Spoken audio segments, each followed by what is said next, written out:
Hayatındaki fırtınalardan, üzerine esen o sert rüzgarlardan korktuğunu sanıyorsun. Oysa İmam Gazali 1000 yıl öncesinden gerçeği yüzüne çarpıyor. Sen rüzgardan değil, körü körüne tutunduğun o çürük daldan korkuyorsun. Gece yarısı aniden gözlerini açtığında, o karanlık odada göğsünün tam ortasına oturan o açıklanamayan sıkışmayı tanıyorsun. Kalbin deli gibi çarpıyor. Ortada görünür hiçbir acil tehlike yokken, boğazına düğümlenen o ağır, kötü bir şey olacak kuruntusuyla yatağın kenarında öylece kala kalıyorsun. Nefes alamıyorsun. Bedenin o dört duvar arasında tamamen güvende ama zihnin henüz yaşanmamış, belki de hiçbir zaman yaşanmayacak olan o karanlık felaket senaryolarının içinde, kan ter içinde boğuluyor.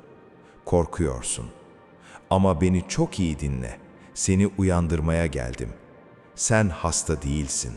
Sen sadece uçurumun kenarında, rüzgarda savrulmamak için o çürük dala sımsıkı sarıldın. Bugün sana dayatılan o klinik kelimeleri, o soğuk ve çaresiz teşhisleri bir kenara bırak. Modern dünya senin bu gece yarısı uyanışlarına, o göğüs darlıklarına anksiyete diyor.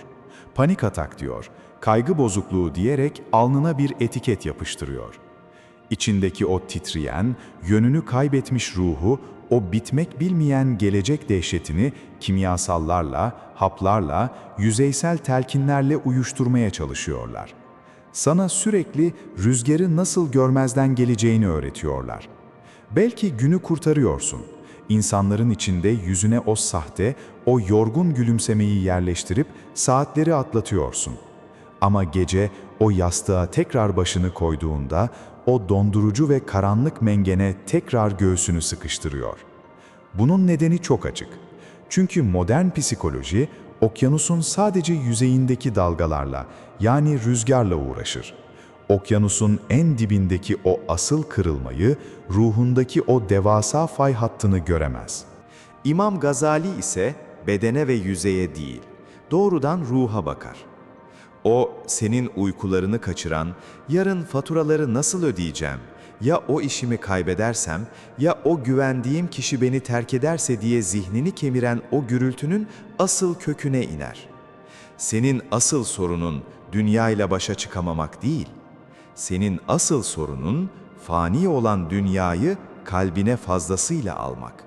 İmam Gazali'nin o eşsiz eserlerinde, asırlar öncesinden yankılanan o dondurucu kelimesi şudur: taalluk.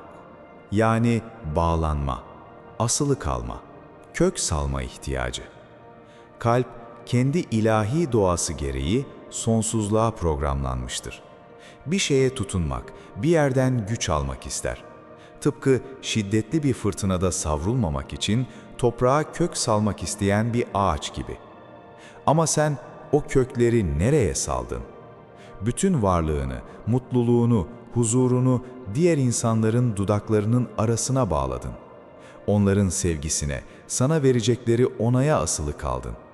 Paraya bağlandın. Cüzdanındaki, banka hesabındaki o rakamlara güvendin. Sağlığına, gençliğine, makamına, sana vaat edilen o hayali geleceğe bağlandın. İmam Gazali çok net bir uyarı yapar. Fani olana bağlanan, onunla birlikte ölmeye ve yıkılmaya mahkumdur. İnsanlar değişir, para biter, sağlık bozulur, gençlik uçar gider. Ve sen, kalbini sürekli değişen, sürekli yıkılan, bir gün var olup ertesi gün kaybolan şeylere bağladın. Şimdi o büyük manzarayı zihninde canlandır. Karanlık ve dipsiz bir uçurumun kenarındasın. Aşağısı belirsizlik. Şiddetli bir fırtına esiyor. Rüzgar yüzüne vuruyor. Ve sen o uçurumdan düşmemek için bir dala sımsıkı tutunmuşsun. Ellerin kanıyor. Parmakların bembeyaz olmuş. Ama o dal içten içe kurumuş, çürümüş, ölü bir dal.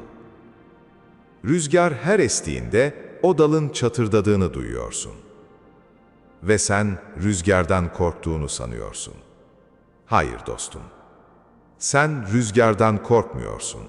Sen tutunduğun o dalın çürüklüğünden korkuyorsun. İçten içe çok iyi biliyorsun ki o dal seni taşıyamaz. O insan seni sonsuza dek taşıyamaz. O iş, o makam seni o uçurumdan kurtaramaz. Kaygı, kalbinin elinde olmayan ve her an kırılıp gidecek o çürük dala bağlanmasından doğan kaçınılmaz bir dehşettir. Çözüm, fırtınayı durdurmak değil. Çözüm, tutunduğun o çürük dalı bırakıp, asla sarsılmayacak olan o sarp kayaya tutunmaktır. İmam Gazali, bu ağır yükten kurtulman için sana 3 sarsıcı reçete sunar. Birinci reçete, tefekkürü mevt, yani ölümü hatırlamak. Modern dünyanın kişisel gelişim uzmanları sana hep aynı uyutucu masalı söyler. Anı yaşa, olumsuz şeyleri aklından çıkar, ölümden hiç bahsetme. Bu, kanayan ve iltihaplanmış bir yaranın üzerini süslü bir kağıtla kapatmaktan farksızdır. Yara içeride büyümeye devam eder. İmam Gazali ise seni en çok kaçtığın, duymaktan en çok korktuğun o çıplak gerçekle doğrudan yüzleştirir. Asıl şifa, o yüzleşmenin tam kalbindedir. Kaygı dediğin şey, zihninin durmadan geleceğe gitmesidir. Yarın ne yapacağım, o borcu nasıl kapatacağım diyerek henüz yaratılmamış bir zamanın yükünü bugünden omuzlamaktır. Gazali der ki, ölümü çokça hatırla. Ölümü düşünmek, dünyanın o yalancı ve boğucu dertlerini gözünde küçültür. Şimdi sadece bir anlığına düşün. Yıllarca uykularını kaçıran, uğruna sağlığını kaybettiğin, kan ter içinde kovaladığın o dünyevi dertlerin, son nefesini verirken ne anlam ifade edecek? O çok korktuğun iflas, o seni ezip geçen haksızlık, o bir türlü çözemediğin maddi mesele, o mutlak sonun, o devasa ebediyetin ihtişamı karşısında nasıl da buharlaşıp gidecek? Ölümü düşünmek, zannedildiği gibi karanlık bir karamsarlık değildir. Ölümü düşünmek, zihni dünyevi zehirlerden arındıran en güçlü manevi detokstur. Sana neyin gerçekten önemli olduğunu, neyinse koca bir toz bulutu olduğunu gösteren ilahi bir projektördür. Sen bu dünyaya kalıcı bir saray kurmaya gelmedin. Sen sadece bir ağaç gölgesinde dinlenip yoluna devam edecek bir yolcusun. Bir yolcu, konakladığı handa kırılan bir bardağa oturup ağlamaz. Ve büyük resme baktığında anlarsın ki, o kırılmasından çok korktuğun çürük dal, zaten bir gün bırakmak zorunda olduğun basit bir odun parçasından ibaretti. İkinci reçete, kalbin bağlanma noktasını, o asılı kaldığı yeri tamamen değiştirmektir. İmam Gazali'nin öğretisine göre, insan kalbi kusursuz bir ayna gibidir. Neye dönersen, neye bağlanırsan, onun rengini, onun kaderini alırsın. Kaygı bataklığında çırpınıyorsun, her sabah göğsünde bir taşla uyanıyorsun, çünkü merkezini, köklerini çok yanlış bir yere sabitledin. Telefonun çalmadığında paniğe kapılıyorsun. Banka hesabın azaldığında dünyanın sonu gelmiş gibi titriyorsun. Biri sana yüz çevirdiğinde nefes alamaz hale geliyorsun. Çözüm, o çürük dala daha sıkı sarılmak değil, çözüm, o zehirli bağı kökünden koparmaktır. Hazreti İbrahim'in aleyhisselam o devasa ateşe atılırken verdiği o muazzam tepkiyi hatırla. Mancınığa konulmuştu. Alevler göğe yükseliyordu. O an bir insanın yaşayabileceği en büyük fırtına, en büyük dehşetti. Göklerin en büyük meleği Cebrail bile telaşla gelip bir ihtiyacın var mı diye sorduğunda, Hazreti İbrahim o çürük dallara, yani yaratılmış olan vasıtalara elini bile uzatmadı. Sarsılmaz bir sükunetle o muazzam cevabı verdi. Senden değil, ondan isterim. Bu bir gurur değildi. Bu, kalbin yalnızca tek bir noktaya, mutlak kudrete, o devasa kayaya sabitlenmesiydi. İnsanlara olan o hastalıklı beklentini şimdi sıfıra indir. Paraya, makama, başkalarının takdirine olan o mutlak güvenini söküp at. Onlar sana sadece geçici birer araç, birer emanet olarak verildi. Senin yegane sığınağın, kurtarıcın onlar değil. kalbini yalnızca kendisi asla yok olmayacak olan, asla sarsılmayacak olan Allah'a bağla. Ona bağlanan bir kalp sarsılmaz. Çünkü o muazzam kaya sarsılmaz. Bağlanma noktanı o çürük daldan o sarsılmaz kayaya aldığında, o göğsünü sıkan ölümcül kaygılar anında buharlaşıp göğe karışacaktır. Üçüncü ve son reçete, tevekkülle tedbir arasındaki o ince, o muazzam dengeyi kurmaktır. İmam Gazali, kaygının en büyük sebeplerinden birini teşhis ederken çok sarsıcı bir gerçeği yüzümüze çarpar. İnsan kendi sınırlarını unuttuğu için kaygılanır. Sen kendi işini bırakıp Allah'ın işine karışmaya kalktığın için kan ter içinde kalıyorsun. Nedir senin işin? Senin işin tedbirdir. Senin işin tohumu tarlaya ekmektir. Toprağa sürmek, suyu vermektir. Peki ya sonra? Sonra geriye çekilip mutlak bir sessizlikle beklemektir. Güneşi açtırmak, bulutu getirmek, yağmuru yağdırmak senin işin değildir. O, toprağın ve göklerin asıl sahibinin işidir. Ama sen ne yapıyorsun?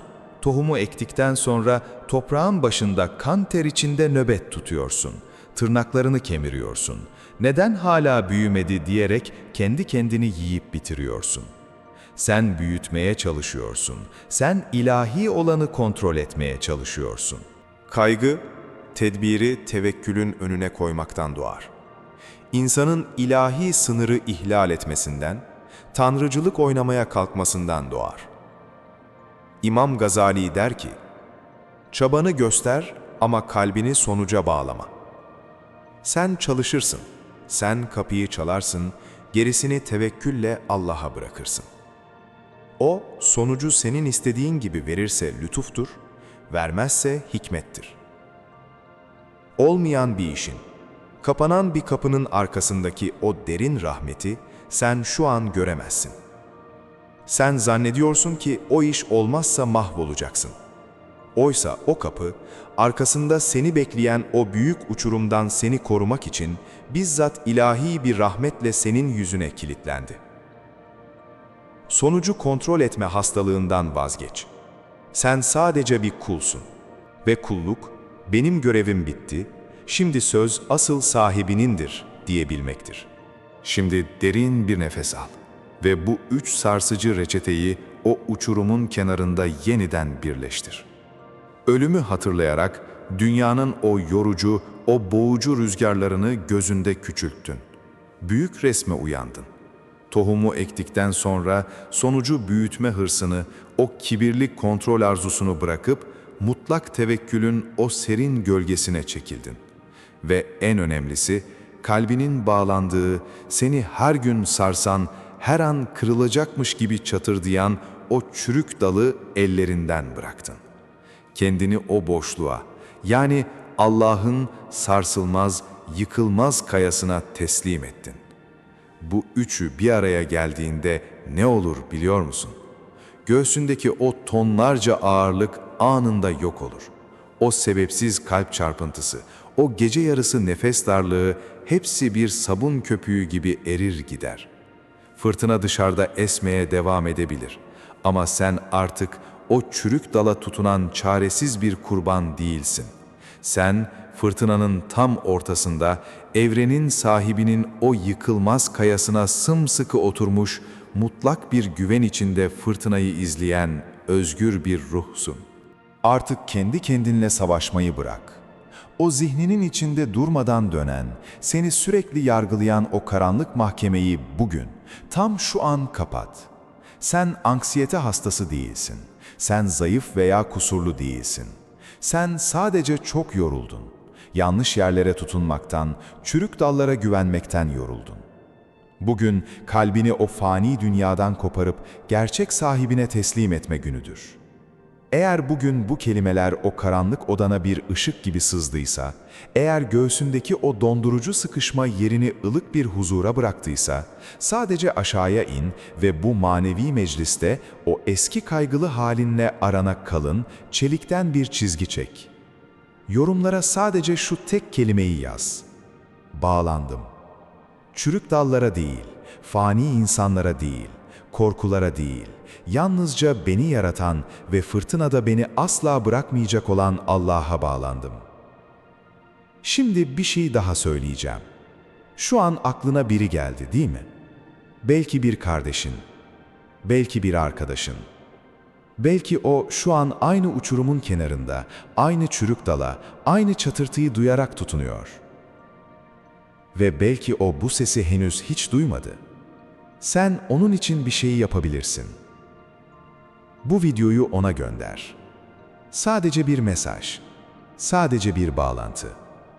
Belki o gece senin o tek hareketin, onun da o çürük dalı bırakıp sarsılmaz kayaya tutunmasının başlangıcı olacak. Kaç yorgun ruh bugün o çürük dalları bırakıp sarsılmaz kayaya tutunduğunu görelim. Allah kalbini kaygının karanlığından o eşsiz tevekkülün aydınlığına çıkarsın.